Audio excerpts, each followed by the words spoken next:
Retrieval practice is one of the most important learning concepts that all teachers should know about. This is not a new concept, and most teachers will recognize it.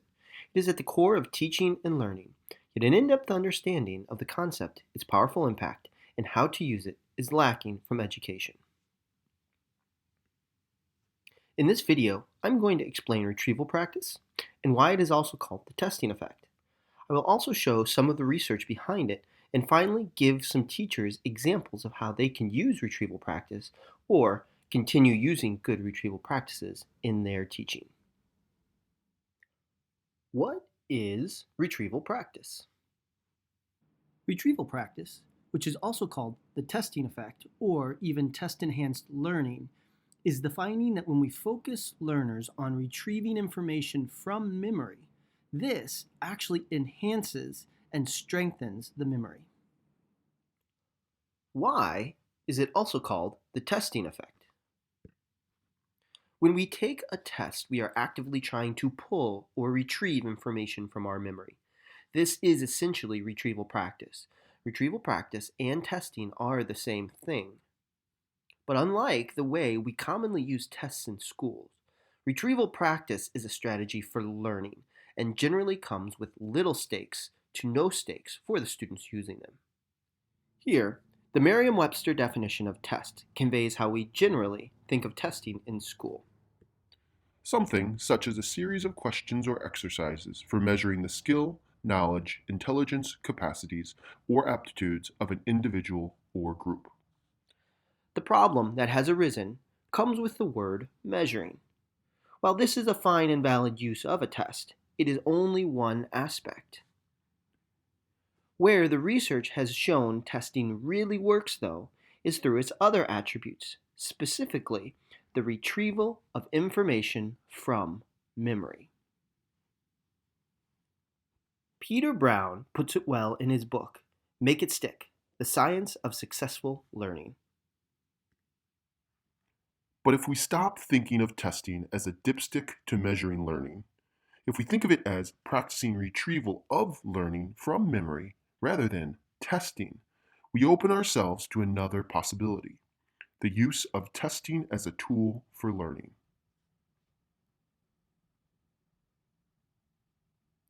Again, retrieval practice and the testing effect are the same thing. To use them as a learning tool, we need to put the focus on the act of retrieving the information and not on the measurement of ability. Taking advantage of retrieval practice, or the testing effect, can be done in many ways. Standard tests like multiple choice, short answer, and essay are what we normally think of. But also, and just as useful, are activities such as mind maps, free recall, low stakes, no stakes quizzes, brain dumps, flashcards, exit tickets, think, pair, share, and much more. Most teachers already use these strategies successfully. They just don't connect them with retrieval practice or the testing effect. Retrieval practice is one of the most researched ideas in learning science. Let's take a look at what some of the research says about retrieval practice. In one study presented in the journal Teaching of Psychology, students in 4 classes were given an exam a day at the start of every class.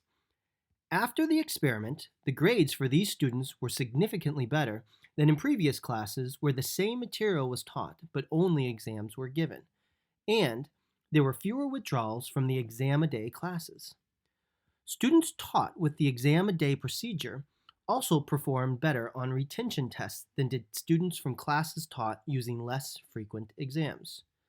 Most students believed having an exam a day led to more studying and better learning than in their other classes, and they reported liking the exam-a-day procedure. In another study by Lyle and Crawford, at the end of each class, students answered a small set of questions that required them to retrieve information from that day's learning. The question material was created using questions that would eventually be on exams throughout the course. After, exam scores were significantly higher in the section that used retrieval practice than sections without it. Also, students reported liking the procedure and believed it increased their learning. In a third study done at Washington University in St. Louis, researchers examined whether quizzing promotes learning and retention of material. It was done in a 6th grade classroom at a suburban middle school. The material used in the experiments was the regular curriculum material the students were already expected to learn, and some of the dependent measures were the actual tests on which students received grades. 3 experiments were done. In 2 of the experiments, the students received 3 low-stakes multiple-choice quizzes in class. In the third experiments, the students were quizzed once in class and given the opportunity to quiz themselves outside of class using a web-based system. All 3 experiments resulted in positive effects in performance on chapter and semester exams. These results show the robustness of retrieval practice via testing as a learning mechanism in classroom settings using normal subject matter. The results add to a growing body of evidence that retrieval practice in classrooms can boost academic performance. There has been a vast amount of research into retrieval practice. I will quickly highlight some relevant findings related to retrieval practice and teaching. Retrieval practice increases better long-term retention. Retrieval practice leads to increased learning performance in classrooms and can be done quickly and easily with little effort added to teacher workload. Retrieval practice has been shown to work even better than other research-based strategies like concept mapping or elaborative encoding. Retrieval practice can be combined with other methods like concept mapping, elaboration, spacing, and interleaving to create an even more powerful effect. Retrieval practice shows students what they know and what they don't, while increasing their metacognitive abilities around what they know and don't know. Retrieval practice can be used across all levels of education. Retrieval practice allows for the reconstruction of knowledge, which enhances the learning each time it occurs. Retrieval practice gives teachers more opportunities for formal assessment to guide their teaching. And finally, retrieval practice creates both a forward and backward effect for learning. What is this forward and backward testing effect? The forward testing effect. When using testing as a method to study, it can enhance learning and retrieval of new information in the future. One way to think about it is you are learning how to learn. The backward testing effect. When using testing to study materials, it improves retention of those materials. Basically, the normal expectation of studying.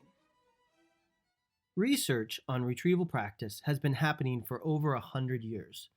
The research is vast and robust.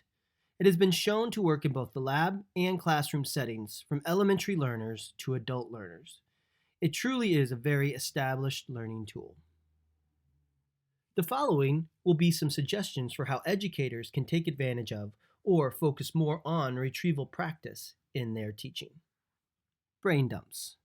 Brain dumps are when a student dumps all of the information and content about a specific topic on a page. Really, no rules. Can be pictures, words, graphs, charts. This is a good chance to go around and do a quick formative assessment. A quick side note, I also use this time as a chance to find struggling students and maybe give them a hint, and then make a big deal about it later, like, oh, and while talking to Zoe, we remembered the important idea of blank. Even if they see the little sleight of hand you pulled, most students get a boost of confidence and have a strong chance of retaining that piece of information. Mind maps.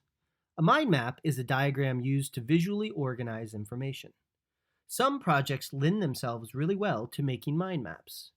Just remember, at first, make sure kids are retrieving the information from memory, not using notes or resources. They can go back after or at a later time and fill in or add on using their resources. Think, pair, share. Most teachers are familiar with this one. To really focus on retrieval, you might give a little more time for think. and then make sure each child gets a chance to share their idea. Online retrieval practice apps. Online retrieval practice apps, which will automatically include spaced repetition algorithms and sometimes even interleaving your material, is a great option for teachers to individually connect with students, or for the digitally inclined to online learning or homeschool. Self-made quizzes. Quizzes that students make for themselves. One caveat to this is, even with older students or non-expert students, a question or concept bank or some guidance in this area is helpful. Students or non-experts don't generally know what they are supposed to know or how best to test themselves, but when done correctly, it can be very powerful. Flashcards. Flashcards are a very traditional way to take advantage of retrieval practice. There are also great add-ons and alternatives from websites like The Learning Scientist that give more ways flashcards can be used to increase learning.